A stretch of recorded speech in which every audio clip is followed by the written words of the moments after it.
warahmatullahi wabarakatuh. Di sini saya akan menjelaskan bab 1 bagian 5, yaitu tentang MikroTik akses.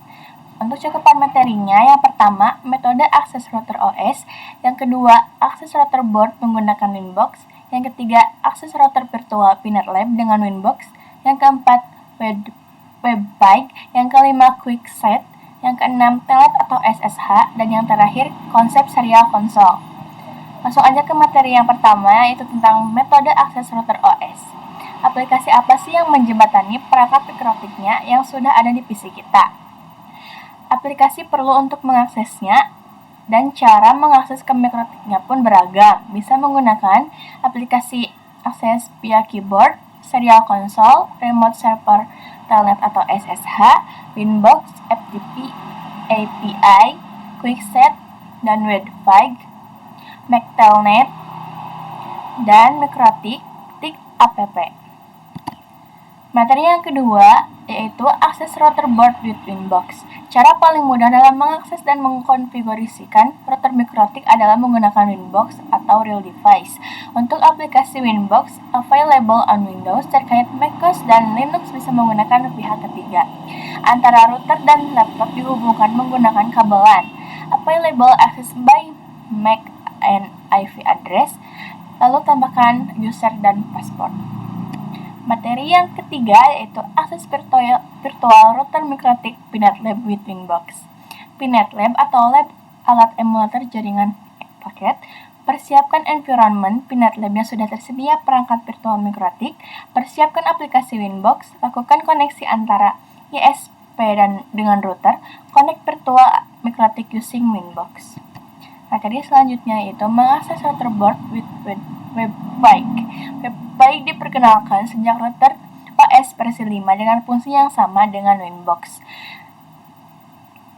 Ini juga support IP versi 4 dan IP versi 6.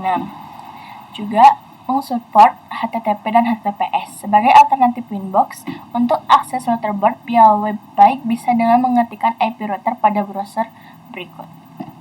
Materi yang selanjutnya yaitu QuickSet.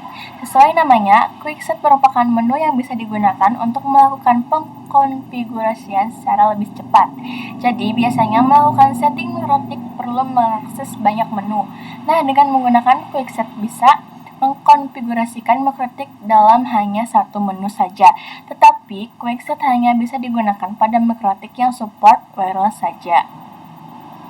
Dengan menggunakan QuickSet, dapat mengkonfigurasikan secara lebih cepat, juga settingan dasar router dalam satu tampilan, dan dapat diakses melalui Winbox ataupun WebPike.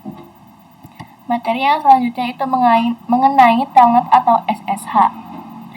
Akses router via teks atau CLI dilakukan melalui SSH, telnet, konsol, new terminal atau Winbox, dan WebPike.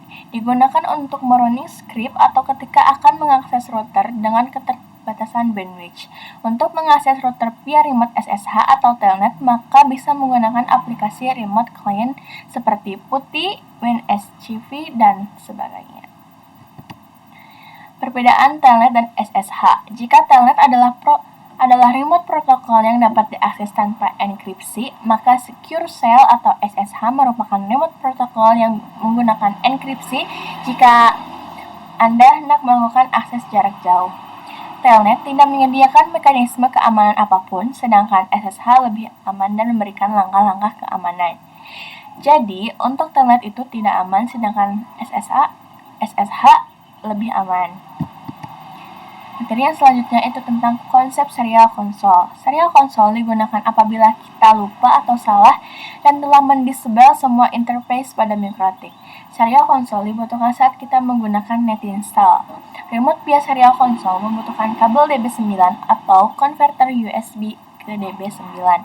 Menggunakan program Hyperterminal, baud rate 115200, database 8, pretty none, stop bits, dan fault control none.